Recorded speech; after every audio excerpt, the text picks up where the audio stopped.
What is going on, ladies and gentlemen? Chris here, Mace Collectibles. Folks, almost 3 years to the day of making my video, the end of Topps UFC, we find ourselves at yet another crossroads. A glorious, glorious crossroads. Welcome, my friends, to the return of Topps UFC.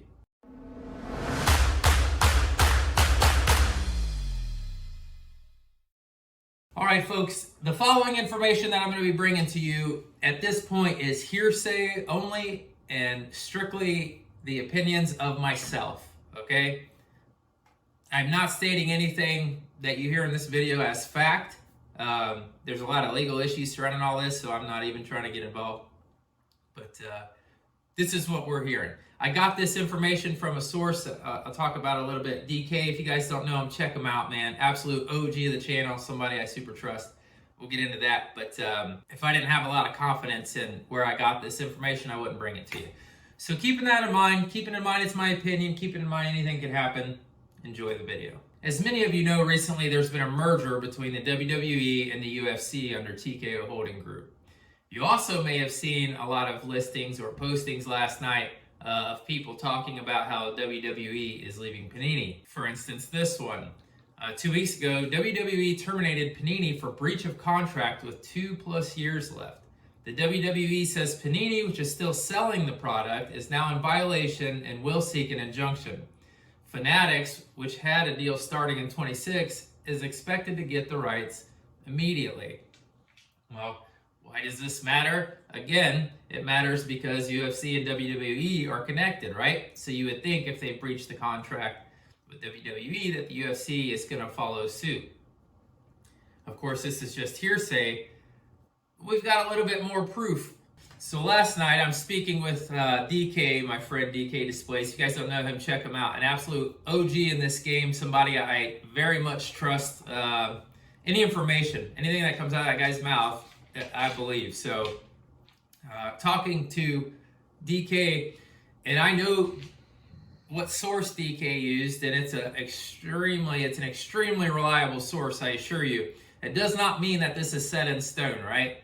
These are just my opinions, nothing more. This is all hearsay, but we have it on pretty good authority that starting January 1st, the license switch is taking place for UFC. So with any kind of luck whatsoever, starting on January 1st, Topps is going to take back over UFC. Now, those of you who may have just gotten into this hobby, you might be asking, like, what's the significance of that? Or you might be upset. You might have always collected Panini and other cards. A lot of people don't have experience with Topps if you have never collected baseball or wrestling or UFC, right? Panini has dominated basketball and football for many, many years. I guess hockey, Topps as well. But also Upper Deck a lot, which is strange. But anyhow, the reason this is important, folks, is because Topps has traditionally always done UFC cards better. What do I mean by better?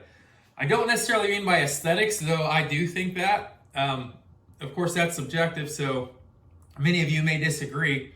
But probably the biggest reason that I make that statement that they do UFC cards better is because they do not, at least historically, have not saturated the market, okay? They release a couple sets, 2 sets a year, sometimes maximum of 3, typically 2.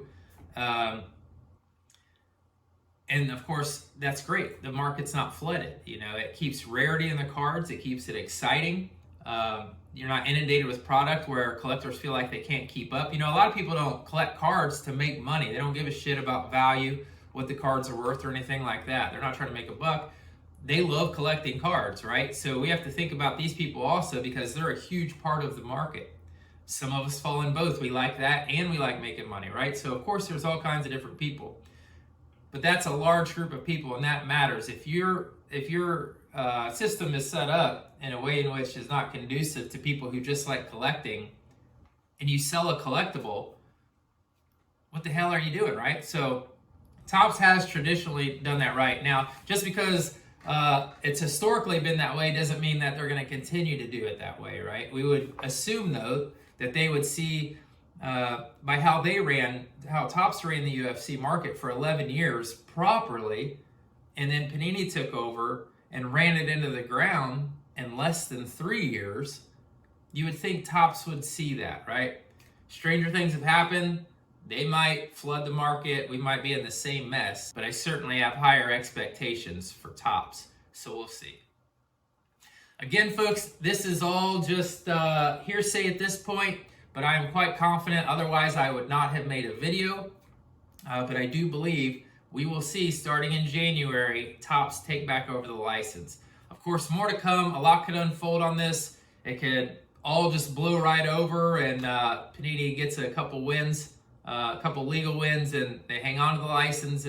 I don't exactly know what's going to happen, of course, but I can tell you I'll absolutely bring it to you as soon as I find out. That's it, folks. It's early as hell. I wanted to bring that to you. It's very exciting news. I'm a huge Topps fan, huge Topps UFC fan. I know many of you are too, so for me, this is exciting as hell. I love Chrome. I've always loved Chrome. I always will love Chrome. And I absolutely cannot wait to see UFC back on some Chrome cards. Museum collection, get out of here. The only really hiccup we had, knockouts were pretty good. The only, although they didn't sell well for being true rookies and whatnot, but the only set that where they really did us dirty was striking signatures. We've beat that horse a million times. I understand why they did it. They were sitting on 1 million sticker books, just lost license for an expected 6 years. So they had to get rid of them. They offloaded them. They did us dirty on that, but that was very, very atypical of Topps. So here's hoping, guys. Just wanted to bring this to you. A little bit of card drama, some exciting news for your Thursday. Appreciate you stopping in. As always, check us out on Wednesdays for trivia. It's free. It's fun. You can win some free cards. But yeah, that's going to do it. Thanks so much for stopping in as always. And until next time, folks, take care.